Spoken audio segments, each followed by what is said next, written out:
Welcome back for another message from the host. Kent and I are here with an old familiar voice.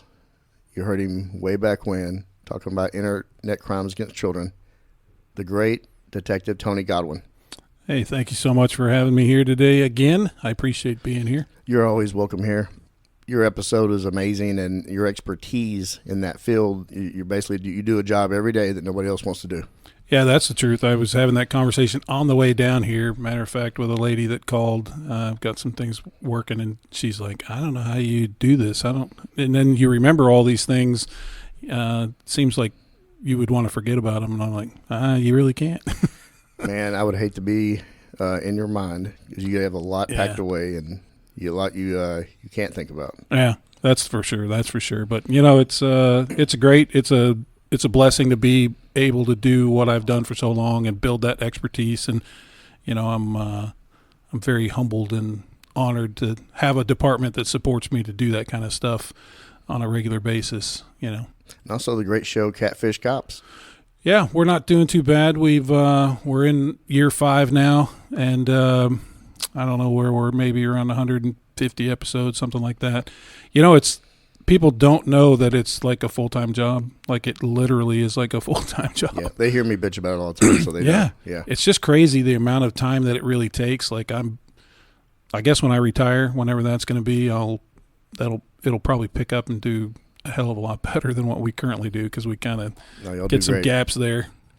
No, it is a full-time job, and then but what y'all do, educating not only the public but also other law enforcement communities on that type of investigation. Right.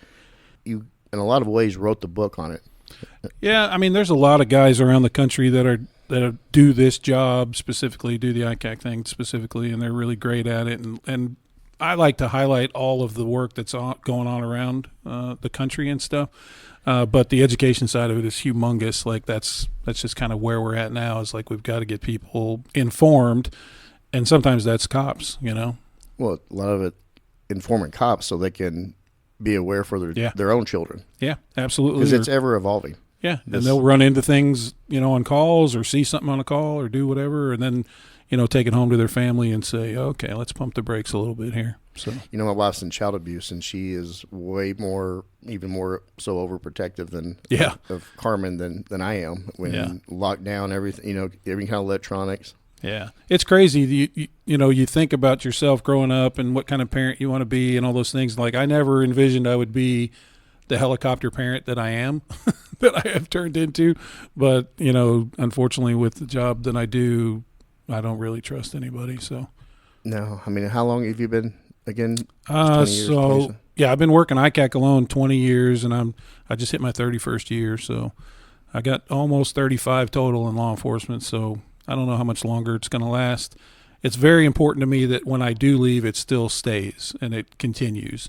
And I'm not entirely convinced that's the case yet. So you'll know when you know. Yeah, and everybody says that exact same thing, and I definitely feel those little strings pulling of like, okay, we're getting close. But the more important thing to me is like I got to leave it intact. It would crush me if I retired and it dissipated. That would be horrible. Well, that's why you're so passionate about what you do, and you took it upon yourself to become an expert in that field, and that's one thing that led you to getting recognized at a national level, and that's one of the big reasons why we're here today. Yeah, absolutely, and I'm very appreciative to give the time. And thanks for making the reference to the National Law Enforcement Officer Hall of Fame. That was 2023 was a pretty crazy year for me. I received a whole bunch of accolades that year, most of it stemming from one really predominant international case that I had that we can talk about later if you want. But, at the end of the day, that's what I'm here for today is I want to be a representative for that organization.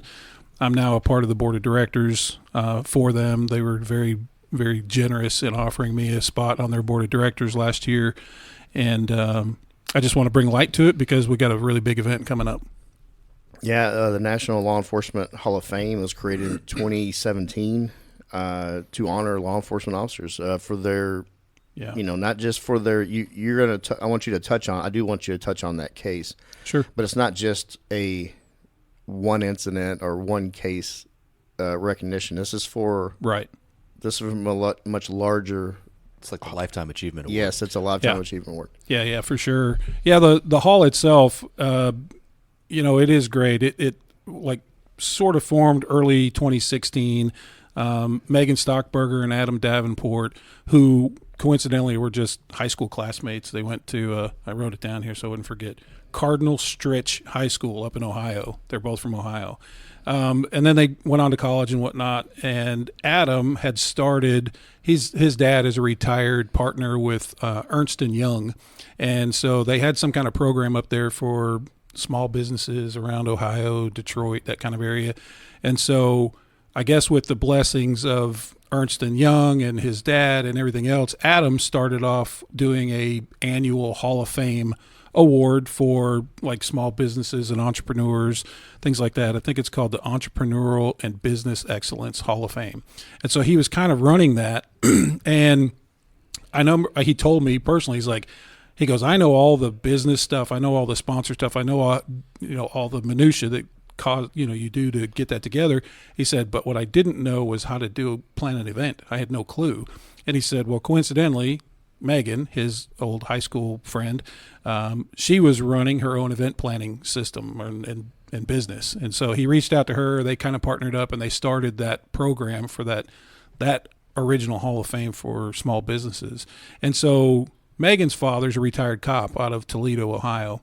And he told her in 2016, he's like, hey, like, why aren't you doing this for cops? And she's like, what do you mean? Like, I thought that would have already existed. And so they kind of learned very quickly, like, nope, nothing like that exists. So that first event in 2017 was very small, obviously very localized to Ohio.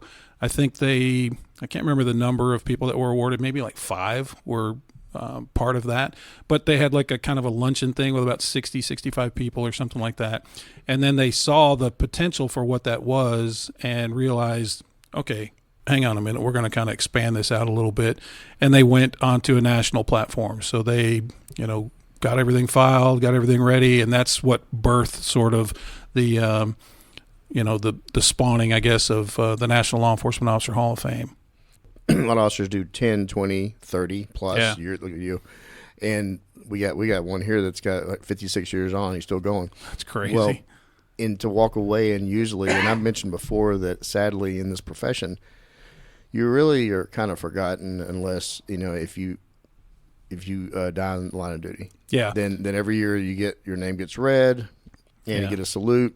Yep. But other than that, there's a lot of people that do amazing work, and they change a lot of lives, not only just with the community but within the department. Yes. And they leave, and sadly they're kind of forgotten about. Mm-hmm.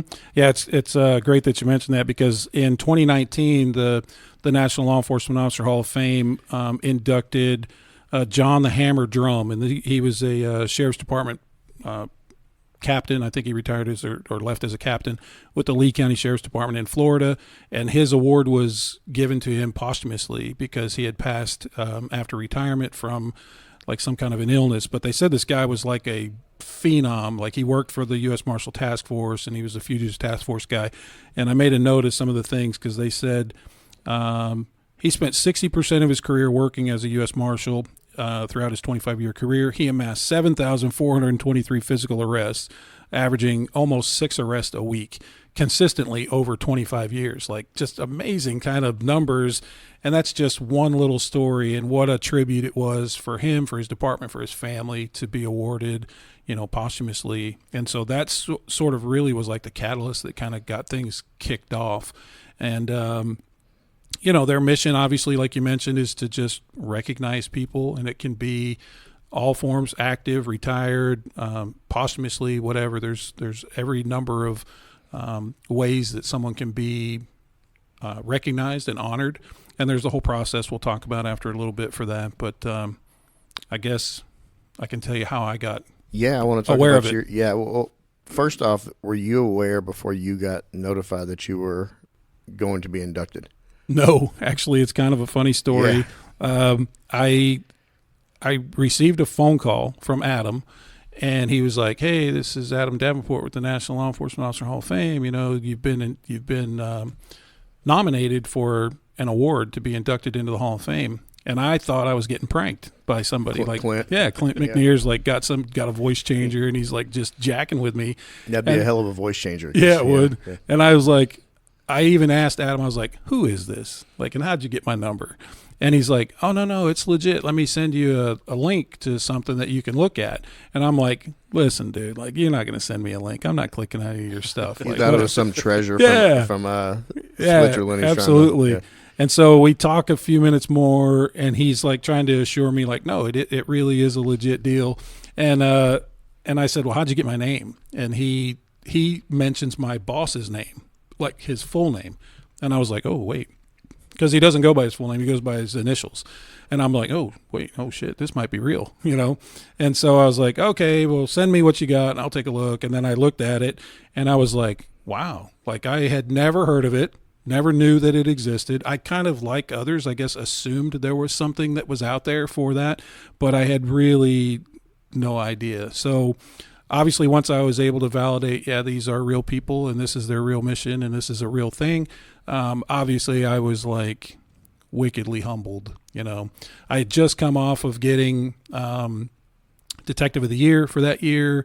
I had just gotten like I don't know what you call it, like a key to the city kind of a thing, like a proclamation deal. Hear ye, such and such. You still carry that? It's really hard because it's a big scroll. Oh, yeah, it won't fit in the pocket. Yeah, you need an overcoat for that. The old scroll. And then I also was really blessed through the North Texas ICAC task force. We were recognized as a national task force by DOJ, so we got to go up and meet Merrick Garland in the halls of justice up there. And a little side note on that, I went to my chief because he has these special coins, chief of police coins, and I was like, "Hey, I'd like to get one of these, and when I go to DC, I was like, I'm gonna palm it, and I'm gonna try to do the grip and grin with Merrick Garland, right? Garland PD gives Merrick Garland a coin, and then do the palm tickle with yeah. And he's like, "Oh, great idea!" So he gives me one. Well, we go up there, and we get to meet him. We go to this back little area, and there's all these, like protective people around and stuff. And he comes in, and he kind of going down the line, little grip and grin kind of thing. So I'm ready, right? But he has a person in front of him. I don't know who it is, like a, whatever, like one of his assistants or something. And they like tell me absolutely do not do that. And I'm like, oh, I was like, well. It's like he was trying to poison the president. I don't know what, Like you had one of those joy buzzers in there. It was in a protective sleeve and everything. So wow. Anyway, so I put it in the other hand, do the grip and grin or whatever. Well, there was a little kid that was recognized as well, and he did a little drawing in some sort of competition through NECMEC, and he had won. So his little artwork was going to be featured the following year on all of these publications and stuff. Cool. And he was such a cool little kid. He was probably like 7 years old, 8 years old. He was there looking all smart in a suit and everything, and his parents were there. And I decided, okay, I'm just going to give it to him. And so after the ceremony, I went up and gave it to him. And you'd have thought I gave that guy a Mercedes-Benz. Like his family, they were so happy and honored. It's a really cool looking gold coin and kind of has Garland emblazed all over it. Did he take a bite? Yeah, he was just gold? Like he really jumped up on a chair and just like hugged me around the neck. Man, that's really cool. And I was just like, oh my gosh, that's man. way better than Merrick Garland getting it. Anyway, so when that all happened, and I got this nomination, and then I was like, well, what's involved? Like, what do I have to do? And they said, well, one, you just have to accept the nomination, which obviously I did, and then the ceremony was up in Ohio.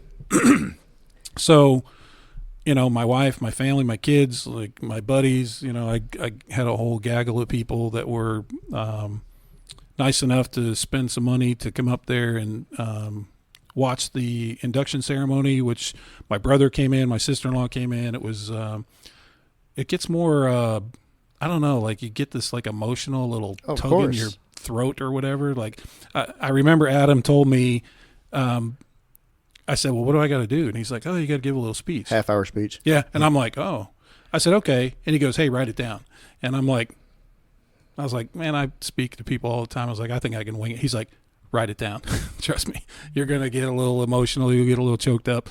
And so I did. I wrote it down. It was good advice. How long was the speech?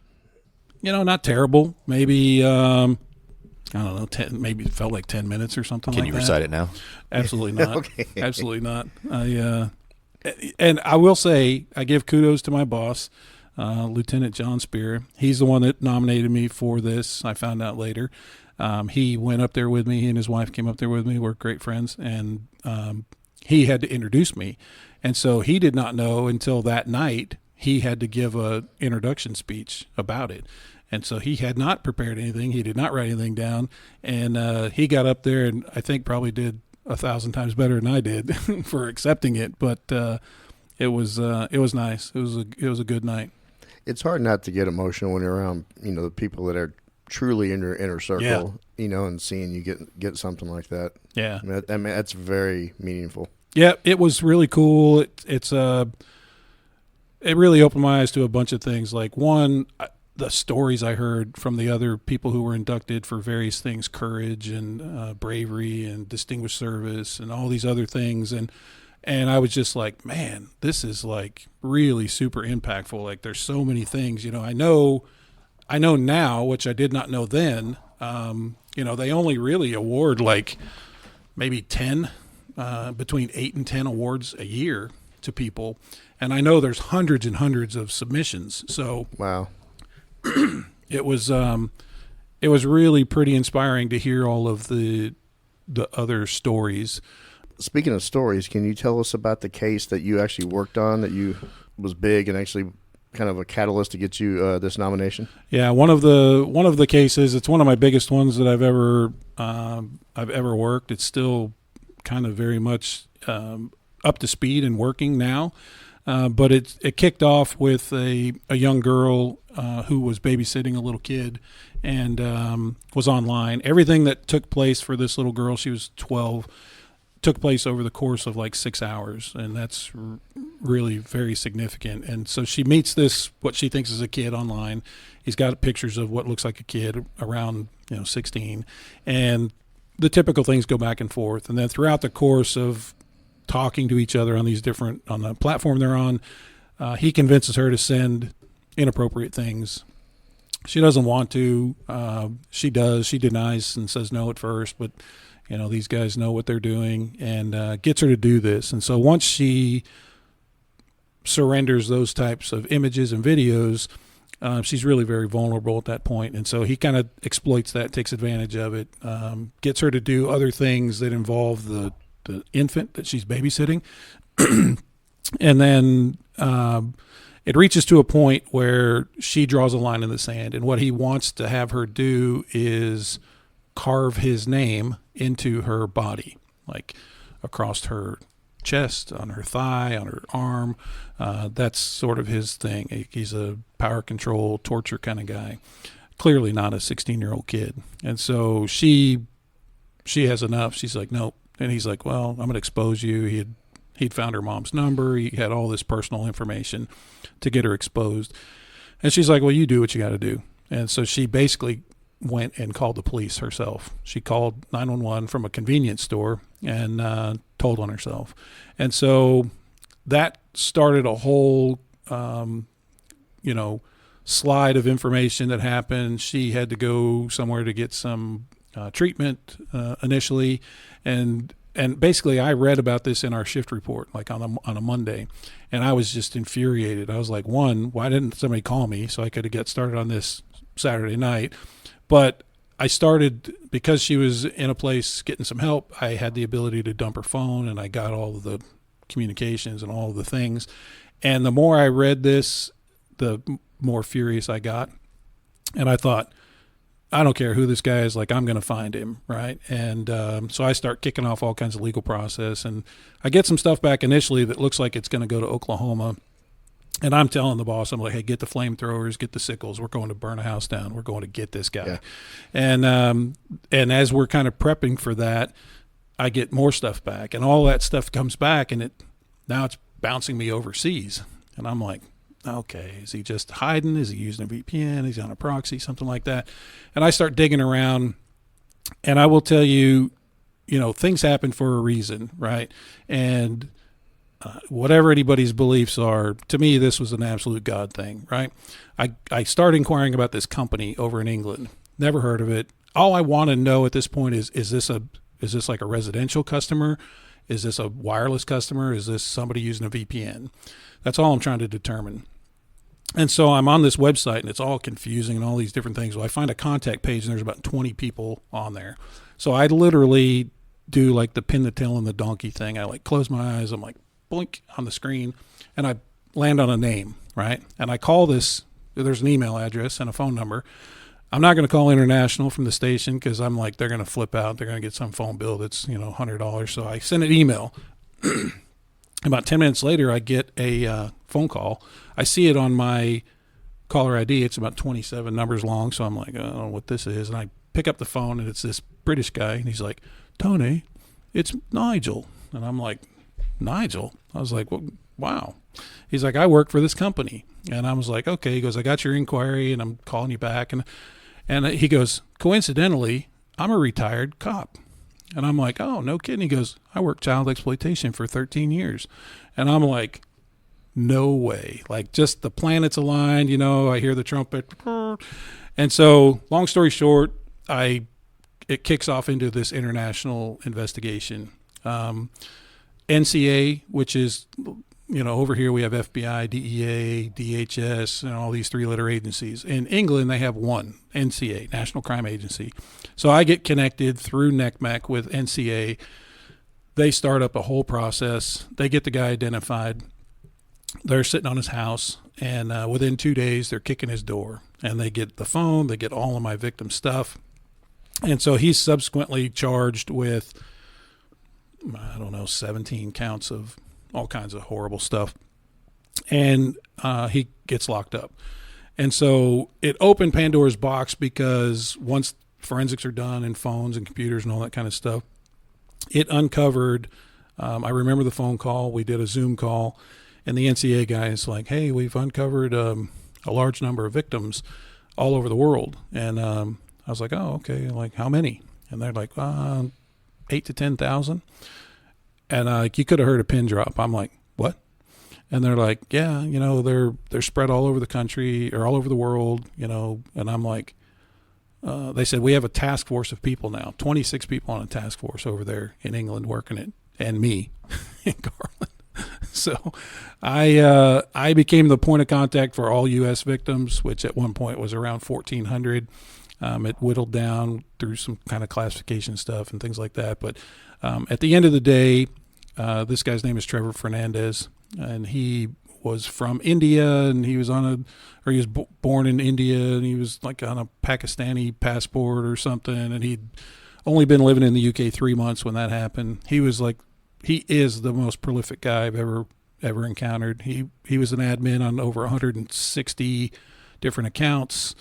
He had been reported hundreds and hundreds of times, and his reach was pretty incredible. So it was nice. He got convicted, got 19 years, and they are now still to this day, like they have victims in blocks of 50. So they're going to try him.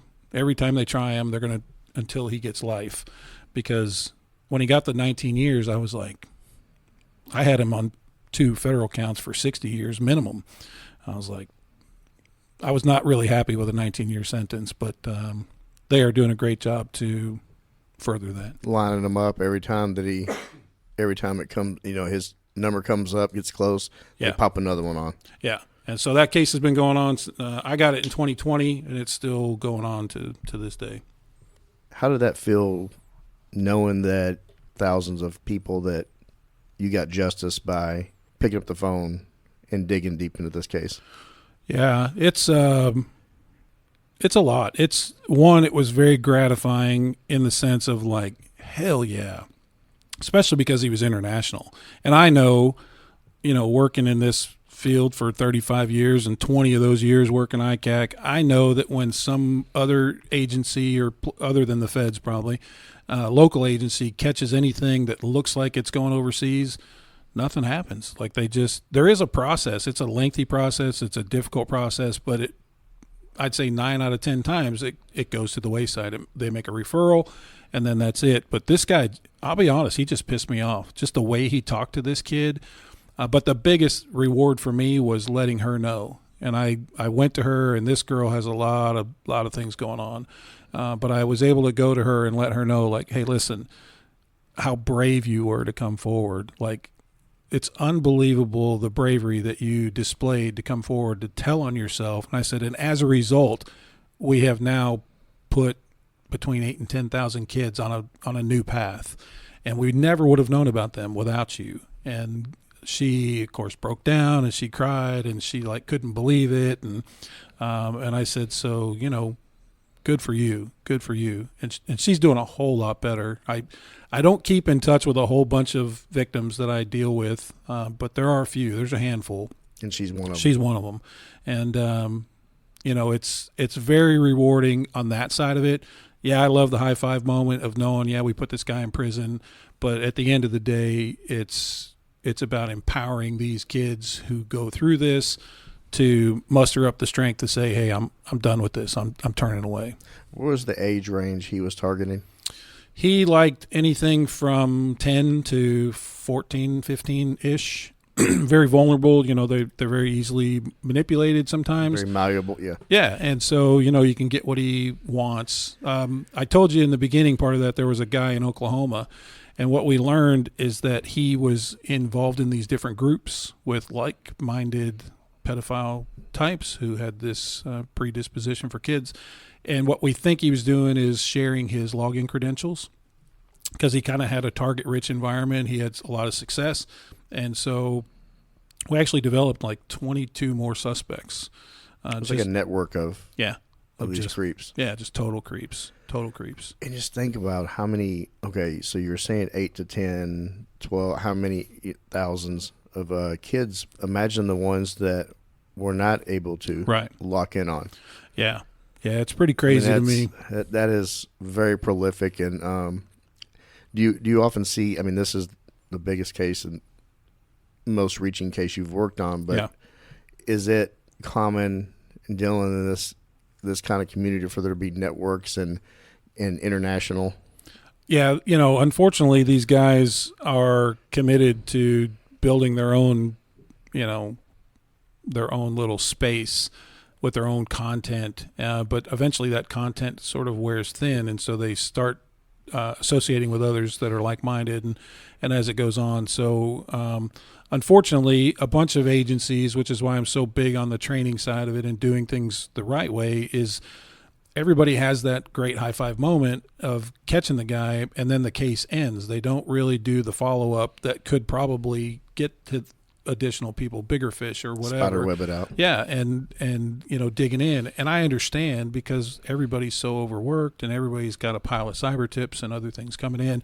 Like it's a lot. It's a lot.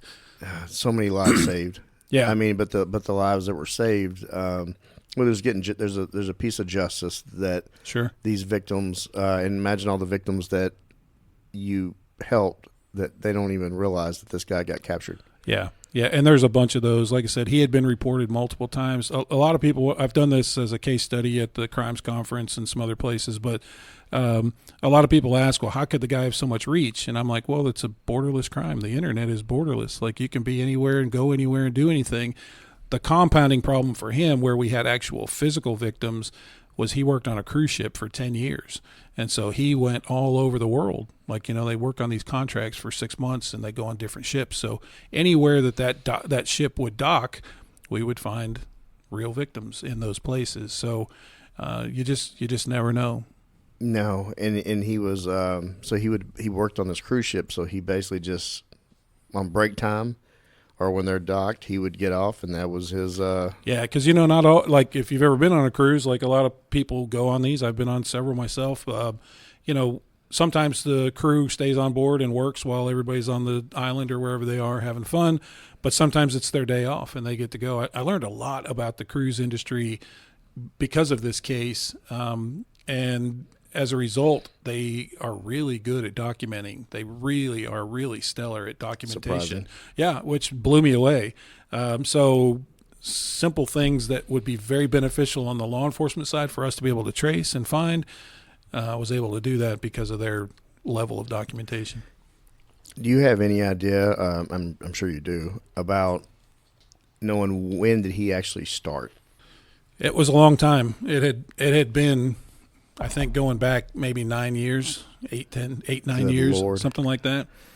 So It's fascinating and disgusting at the same time. It's so yeah. weird. Like you want to hear more and you don't want to hear more all at the same time. I mean, I'm literally, as he's sitting there talking, I'm looking over at Kent's face, and he just has like you think he just smelt something, you know, that, I mean, like, that's exactly what I'm thinking. Is like Yeah. you're smelling trash and you're like, God, that smells horrible. But then you go back and smell it again. And you're just like, oh, it's still horrible. yeah, I mean, God, you know, and man, I'm so glad people like you and that do that type of work and I appreciate they're it. that persistent, and they're probably, I would imagine, many more folks like that out there like this dude. Yeah, there's so many of them. It's just unbelievable, which is It's very which is sad. one of the reasons we do our own podcast, you know. But it was an honor to be inducted for that.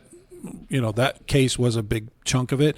Obviously, there was a bunch of other things that were involved with that, but that was kind of the catalyst that kind of got me there. And so it was very nice to be honored and with that award, and that have that ceremony and have all my family there to see it. It was really great. How many were inducted along with you? I think there was 10 of us total in my class. That's kind of how they refer it, like the class of 2023. And so Did you wear the little hat with the thing? no, we just got to get on the stage and do the grip and grin and, you know, get the awards. And then you're kind of tied to your class. So, like, I'm now friends with several of the people who were awarded That's really cool. in my year. And, you know, we are always afforded the opportunity to go back in following years, which is, you know, one of the reasons that I'm here today is to just raise some awareness and let people know that, hey, we have a really big thing coming up. And to be honest, like, right the night I got my award, at the end of it, I told my wife, I was like, man, this is really cool. You know, I was like, I'm really just humbled by this whole process. And I said, but I want to pay it forward. I want to help this group. I like these Megan and Adam are unbelievable people. Like, they don't make a dime off this. They do this out of the goodness of their heart. And I know they struggle because it's just the two of them and a few people on the board of directors who are trying to get this thing rolling. And so I approached Megan that night, the night I got my award, and I asked her, I was like, hey, thank you for all of this. It's tremendous. And I said, and I asked her about the awards. And I said, well, you guys have to pay for those. And she said, yeah.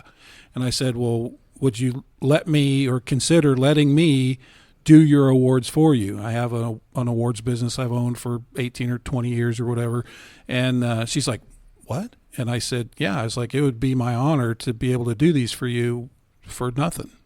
You know, just that's just one less thing you got to worry about.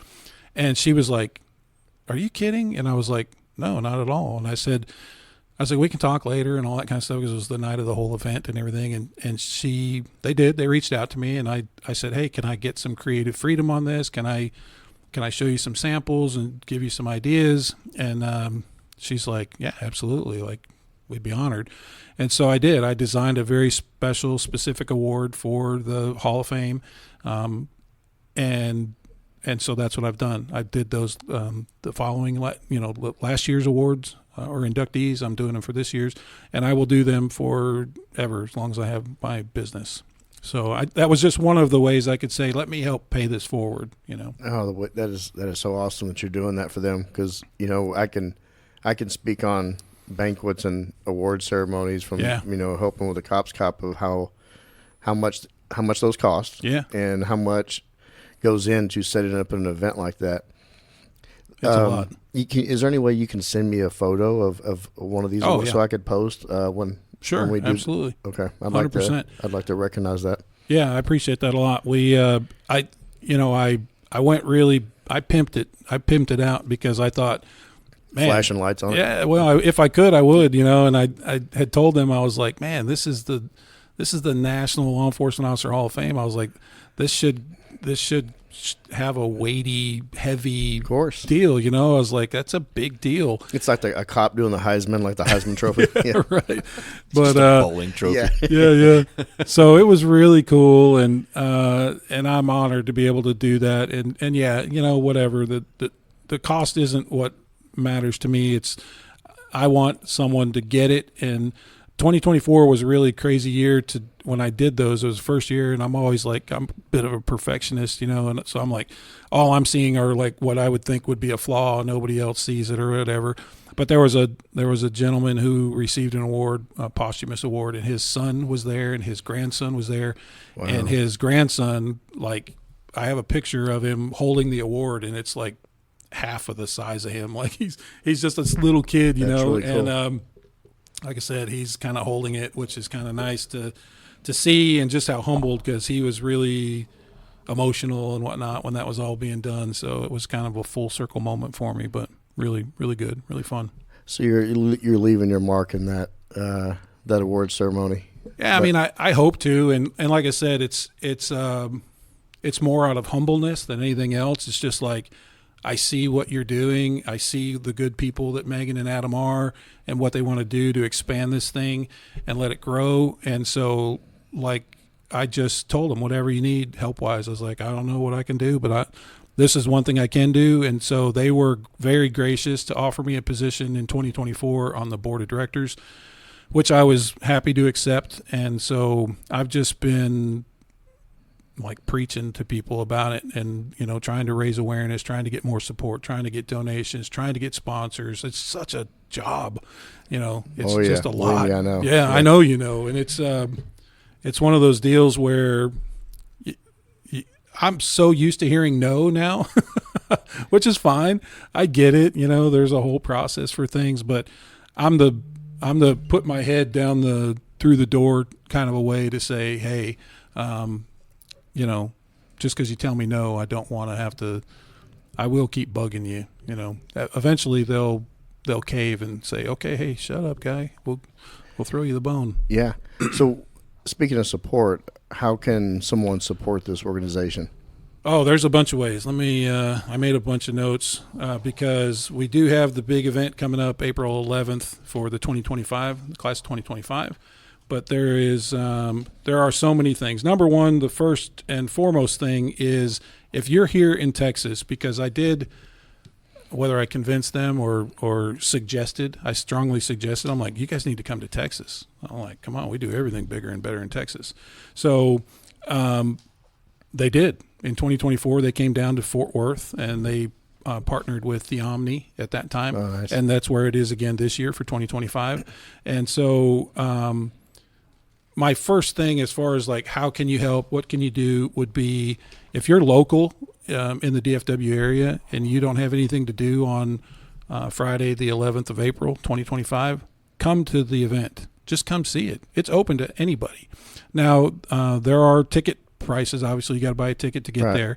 But they have discounted tickets if you're law enforcement. Maybe your department would sponsor you, who knows, but just come and listen, because you'll be blown away. You'll be blown away by the stories you hear, the way it's presented. It's beautiful. They do a great job. Kudos to Adam and Megan for putting it all together. Like, that's their wheelhouse. That's not mine. But so I would say, just come, just show up, because if you do, you will then say, oh, wow, I want to be a part of this. I dig this. I could support this. I could do that. Obviously, donations of any kind help, always help, whether that's just an individual donation, whether you have a company that wants to donate. There's a whole level of sponsorship abilities.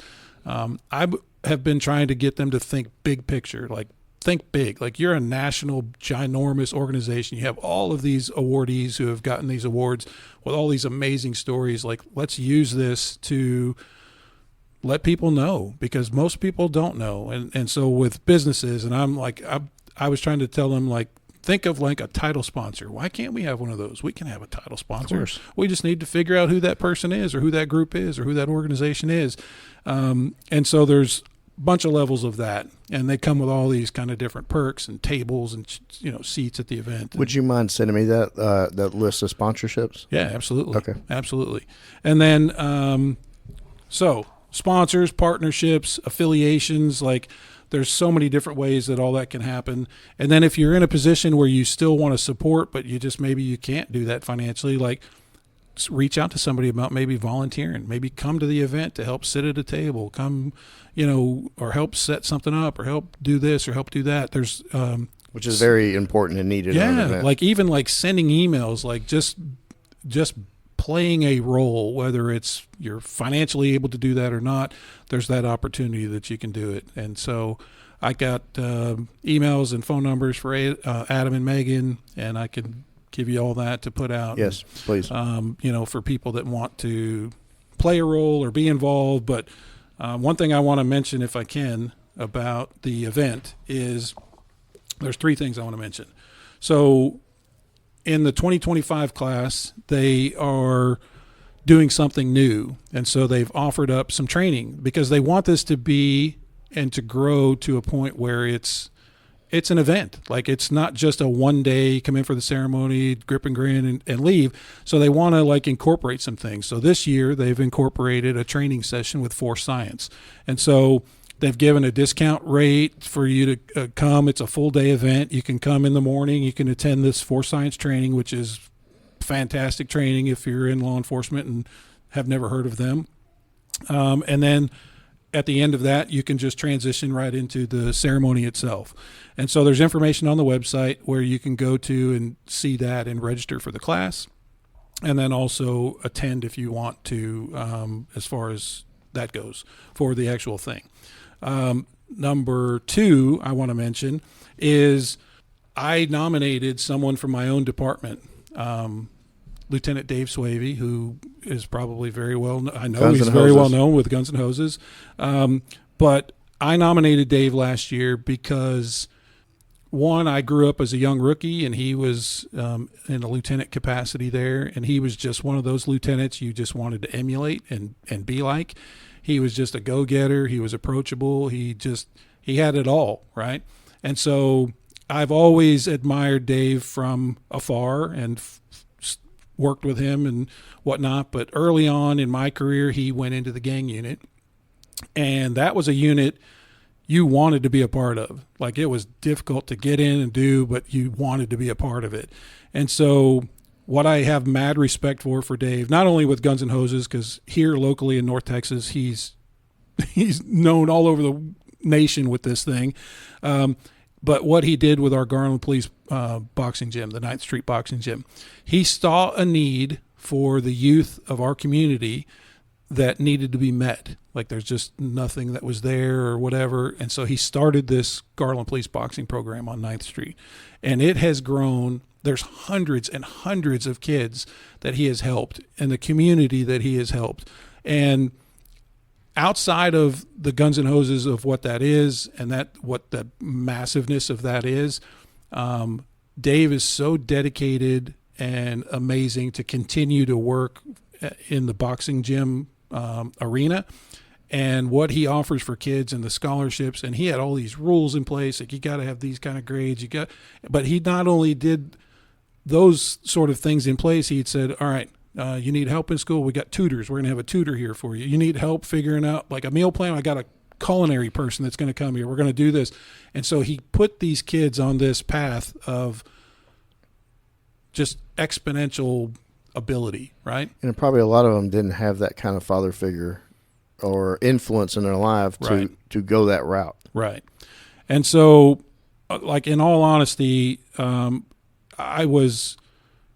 Dave had been on my mind. Even like the year that I won, I thought, man, what have I done? Like you kind of second guess your own accolades or whatever, pats on the back you get. But I thought, like, this guy has done it. Not only has he done it, he still does it. Like he literally was just at our PD last week with a big old mobile trailer cooking burgers and dogs and pizzas for everybody at the PD just because that's the guy that Dave is.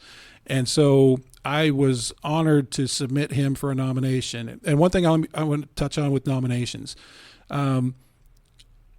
Adam and Megan, they don't pick who gets in. There's an independent group of people. Some of them are past winners. I know because I did that for the 2024 group.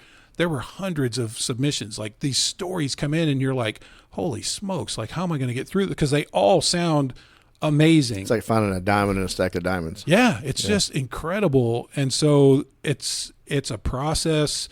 And so when I submitted Dave, I was not on that committee, obviously, and I submitted that, and thank God he was picked. So Dave Swavey will be inducted in the 2025 class. Very, very cool honor. It was really great. I got to go and tell him. He was actually at I think a birthday thing or something through Guns N' Hoses, and was kind of a Christmassy thing. And he had no idea I was coming, and I kind of coordinated through his family. And I showed up at this restaurant where he and a bunch of family were, and they were having a big Guns N' Hoses party. And I kind of came up, and there he is with a Santa Claus hat on. And I told my daughter and my wife who were with me, I was like, hey, make sure you video this, and so I could send it to Megan and Adam. And I get to announce it, and I give them the save the date thing, and I say, hey, I just want to let you know that how much I respect you, and I put you in for this award, and you've been accepted. If you'll accept the nomination, then you'll be inducted in the 25 class. And he just started crying, and it was like a really cool moment. I just have mad respect for him, and I'm super proud that he's going to be inducted into this class. So that's number 2, and I swear I'm almost done. Number 3, there is a big old raffle. I can send you this. This is the law enforcement edition of the Henry rifle. It's really super cool looking. This is just a raffle we got going on. This will be at the event. There are tickets that you can purchase online if you are interested. $25 for a chance to win this Henry rifle. Yes, please send me a digital copy of that. I will do that. And then for entertainment at the show this year, they have Deputy Sheriff, Nashville recording artist Chris Darlington, who's going to be doing some singing and play some of his songs. And my daughter, Jordan Godwin, will be doing the national anthem this year at the ceremony, which I'm super proud of. She was able to do the national anthem at the Crimes Against Children conference, which was like unbelievable. If anybody's out there that went to that, it was pretty tremendous. And I've heard her do it so many times, so I'm sort of biased. I understand she's my kid. But man, my girl can sing. She is a rock star. And she did a rendition at the Crimes conference that just made people blubber, like me included, right? And so I told her, I was like, hey, big stage here for the National Hall of Fame. I was like, you're going to have to do it like you did there. But who knows? She'll probably tweak it and do something else. But again, the training, I'll send you all these things electronically. And if you help us spread the word about that would be pretty tremendous, man. No, absolutely. No, it's I'm glad you reached out to me to meet up today, and I'm sad that Megan and Adam could not be here. They are too. They were texting this morning saying, man, you're going to do great. They're so encouraging, and. Well, yeah, I was telling Kent before we sat down for this recording, I said, this is going to be an easy edit because he's been on the mic longer than we have. Oh, well. And no, this is to get recognized in this profession, and it's not the easiest thing to do. And some people go their whole career and do amazing work, and they touch a lot of lives, and and people don't do it to get awards, right? But it is nice to get a pat on the back. It is. It really is. It's sometimes this career can be thankless, and it's so encouraging to me to have 2 civilians from Ohio, Megan and Adam, who, Megan is tied obviously with a law enforcement background with her dad, who's a great guy, but for no other reason than to just say it's the right thing to do. Like, we should be recognizing law enforcement around the nation, and they have big dreams and big ideas, as do I. My big long-term goal is for them to have an actual brick and mortar building, where people can come and see and look at the stories and the pictures and all these sort of things. And so, yeah, I'm thinking big for them, and I'm hopeful, that at some point that's going to happen. And I want it to be right here in Texas. Like, I got them to come down here and do the ceremony for 2 years, so I'm hoping it's going to stay down here. And maybe I'm biased on that, but No, I like the thought that it's going to be here. Yeah, and they are a 501c3. I need to make sure I mention that. Anybody that does have some idea of donating, we are they are accepting things, obviously, still through any kind of donations. But the nominations for 2026 are now open. You can go to the National Law Enforcement Officer Hall of Fame website, and there's just a button you click on, nomination, and you can just start filling it out. And let's get these cops around the country the accolades they deserve. A lot of heroes out there. Oh, 100%. And I appreciate you guys' time. Oh yeah, well, I appreciate what you're doing, supporting this organization. I appreciate Megan and Adam for basically serving those who serve. Yeah, 100%. So, I got a final question to wrap this up. I want you. I mean, you've done a lot in your career, and you're still actually building that. You don't have a finished product yet, right? And you've done so much. Just this one case alone, there's thousands of cases you've done in over 2 decades. Your family that showed up. Yeah. Can you speak to them? Yeah. Listen, every guy and gal that I know that do this job would not be able to do it without their significant others and their family, right? I am uniquely blessed to have the wife that I have. My wife works for the PD. She's not a cop, but she works for the PD. My youngest daughter works for the PD. But my family in general, I could not be the success that I am without them 100%, because they support everything that I do. They back me up when I need to be backed up. They put me in check when I need to be put in check, which is probably more often than not. I'm blessed. I have the best family out there. And I know any person that sits behind this mic would have the same thought process about their family, but mine's way better. And, at the end of the day, I have 3 adult daughters and 1 son who's creeping up on 17. And my wife, Robin, I love her to the moon and back. She does more for me than I can ever pay her back for. And I don't deserve that. But luckily, we stay very grounded as a family. And so it's important to put that on a pedestal.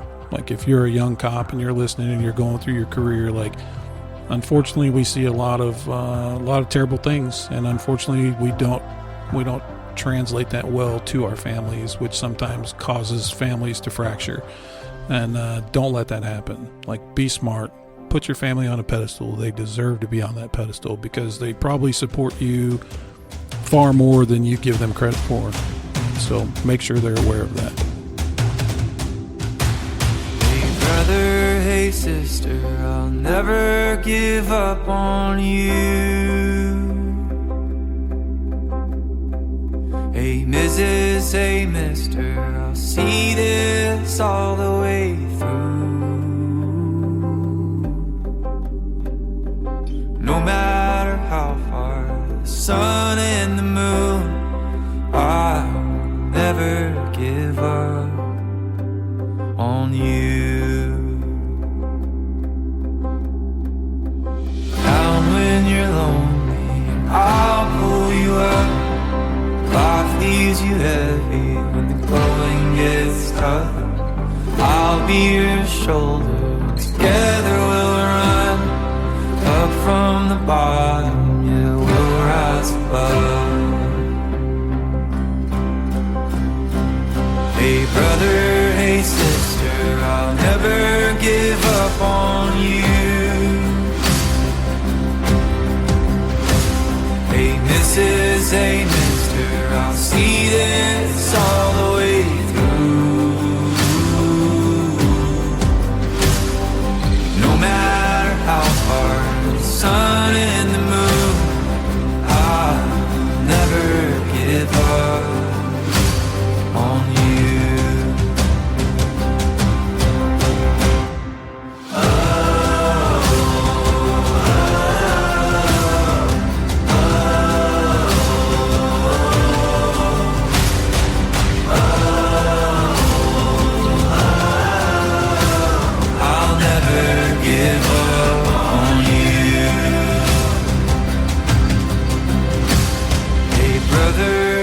sister, I'll never give up on you. Hey Mrs., hey mister, I'll see this all the way through. No matter how far, for the gold and the blue, I will never give up on you.